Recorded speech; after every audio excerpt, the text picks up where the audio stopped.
Assalamualaikum warahmatullahi wabarakatuh. Let me introduce myself first. So my name is Krishna Prasadya Paras Ahmad. This time I'm going to present you about the discovering of Pameran Tenun Songket ASEAN or Tenun Songket ASEAN virtual exhibition in Museum Negara Kuala Lumpur. So this presentation is part of the Malaysia Culture and Society class or UHMZ6023 section 05 by Dr. Zana binti Shahrin.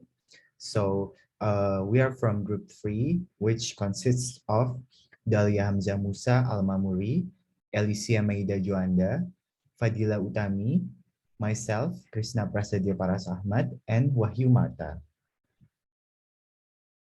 So in this presentation, we'll discuss about the overview about the museum, the Department of Museums of Malaysia, and virtual exhibition. And then we are going to explain about the Songket, the history of the Songket, the virtual exhibition of ASEAN Songket in Museum Negara, this process of making a Songket, and the Songket types. So first, what is a museum? Museum is an important places for community in development and helping for promoting cultural conservation. That's according to May and Muhammad in 2010. Museum is well known as part of the cultural and heritage attraction. It led all around the world to establish the museum in order to preserve culture so that it does not become extinct in the future. So the Department of Museums in Malaysia is in charge of preserving, conserving, and disseminating knowledge about the country's historical, cultural, and natural heritage in order to preserve, to raise public awareness of the country's rich heritage of history, multiracial cultures, and natural environment in order to foster harmonious society with high moral standards and to assist the government in promoting and developing the tourism industry. So basically, Jabatan Museum Malaysia is the one who is in charge and responsible for promoting and protecting the culture of Malaysia. So because this part is about virtual exhibition, it's okay for us to describe about what is virtual exhibition. So basically, it is a digital counterpart to conventional exhibition in which photographic images of records online enables people to interact in real time via live audio and video to enjoy the museum atmosphere, according to Lester in 2006. This virtual exhibition can reach art enthusiasts from people who do not have access to visit exhibitions physically. This is particularly useful, especially during COVID times, because people who want to see, who want to explore cultures, or who want to explore like exhibitions cannot go to physical places just because of quarantine or home placing.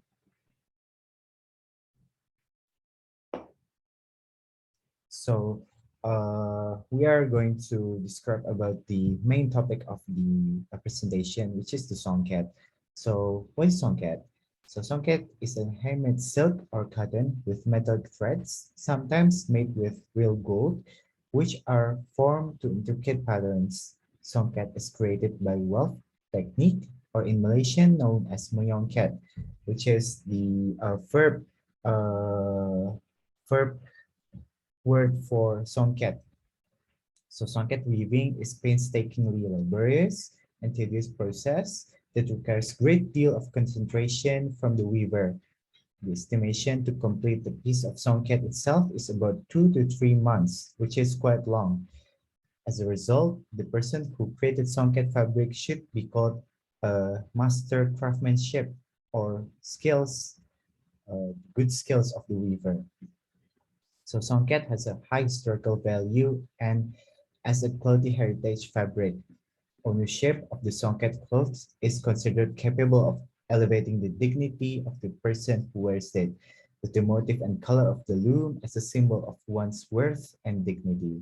So it's regarded as a high prestige among Malay people. So history of the Songket. So the first attested history of the weaving technique itself is recorded in ancient Egypt. So the use of fabric as clothing is thought to have started as early as 8000 to 2000 BC in Egypt. So fabric was made from fibers as basic materials, both fibers from plants such as cotton and from animals such as silk. The fiber was made into yarn first and then woven into cloth. So from ancient Egypt, then came the Silk Road, which transfers and exports the use and the Songket, the textile itself from ancient Egypt to Arabia to India and to China. And the Songket was saved as a trading material between India and China. Meanwhile, the making technique was said to be introduced by Indians or Arab, ultimately from ancient Egypt. So after that, the traders from China and India come to Malay Peninsula to disseminate, to export, to uh, to present about the making of songket, of the texture. But the origin of the songket in Malay Peninsula is difficult to subject. Uh, it's difficult to determine due to the lack of reliable historical documentation. Unfortunately, so uh, this is about the Asian Songket Virtual Exhibition. So moving on, the Asian Songket Weaving Exhibition is a virtual exhibition which presents various kinds of Songket weaving spread in Asian countries such as Malaysia, Indonesia, Singapore, Brunei, etc. So the virtual exhibition itself is located in Museum Negara in Kuala Lumpur, the uh, largest city in Malaysia. This virtual exhibition is divided into two parts, which is similar, which consist of exhibition first and exhibition second. So the first exhibition first contains songket woven fabrics in various colors, dominated by bright colors such as gold, silver, yellow, red, orange, pink, and purple. Songket weaving is made with a certain pattern description. So as you can see, this is golden. This is a golden with a blue pattern. This is like reddish. This is orange, golden, and pale yellow. So in the first exhibition, the main equipment and supporting equipment for weaving are also exhibited. The main weaving equipment is yarn and loom, as it is presented right now. And the looms are at the exhibition are assembled and displayed to illustrate the process and manufacture of songket weaving. Supporting equipment in the form of yarn spinner is also exhibited in the room. The process of weaving songket in a row is preparation of the yarn, of the fiber or yarn, coloring the yarn, winding, making the warp, rolling, sewing the reed, and setting up the double header. So this is the main process of the making of the songket in the exhibition itself. But unfortunately, it is cannot be zoomed to be able to be seen quite clearly. So we are making chart based on the previous information. So the first process is preparation of the fiber itself, and then coloring the yarn with colorful dyes, and then winding, which is making uh, of the united yarns, and then making the warp, and then after that rolling, and then sliding the reed inside the machine, and then after that the craftsman setting up the double header. In the other corner there is an area showing off the royal collection. In this area, there are various Songket cloth, which is a symbol of the Malaysian kingdom. In addition, a pair of Songket clothes for men and women are also shown in yellow and gold. So it is regarded as a material for the royalty, as Songket is often used by royal families in Malaysia to in a ceremonial basis. So the second exhibition, the exhibition number 2 displays various types of clothing that have been attached to mannequin statues with various models, both for men and women in different motifs so that it can be seen more clearly the variant and beauty of the Songket woven cloth in itself. So by wearing them in a mannequin, we can see how they really fits into human and how can they really fits, how can people see the Songket motif and the style from outside. So similar to exhibition 1, exhibition 2 also shows the equipment to make songket, namely the yarn and loom.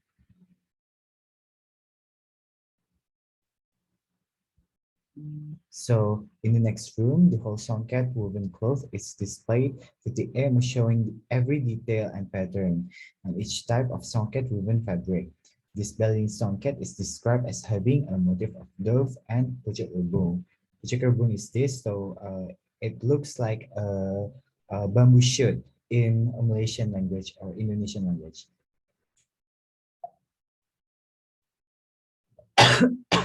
So these are the Songket types. There are 7 main types of Songket patterns. So the first one is Songket Bunga Penuh, which looks like link chain, and between them there is a main motif. This motif is used on the body of the cloth and usually full of compact gold yarns, so made from real gold yarns. So other names for this motif are bunga potong wajik, bunga potong putu, and bunga ladu. So wajik means it looks like a diamond. You can see it looks like a trigonal shape. So the second one is Songket Teluk Brandai. So this pattern is a pattern that is arranged in chain path. So Brandai means chained. So these patterns are interconnected with gold lines and are usually motifs on the body of the clothes. So the third one is Songket Bunga Tabur. This pattern is made with isolated motifs arranged in various waves. It is difficult to make, but it could use less gold thread. It is usually made using chubang, which is bamboo used to lift gold yarns. And the fourth one is Songket Tolak Jalur. So Songket with this style is also known as the Kain Tenggarong and can be categorized into 2, namely the Songket Corak Berdiri and Songket Corak Melintang. Corak Berdiri has a stripe pattern that is parallel to the weave edge, while Corak Melintang is perpendicular to the weave edge.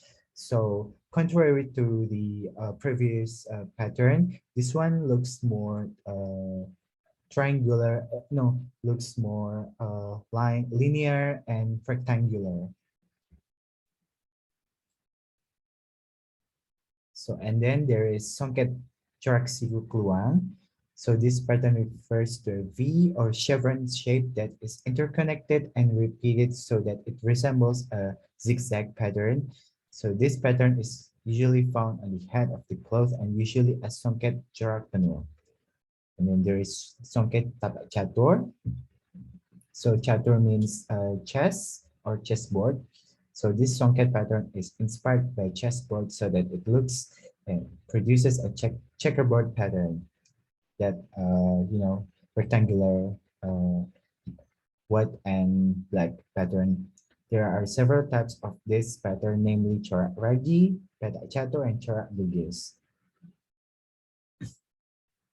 The last one is Songket Pucuk Rebung. So this is pretty similar to the Balinese one we covered before. So this pattern is the most famous and prominent pattern, which is an attraction compared to other patterns.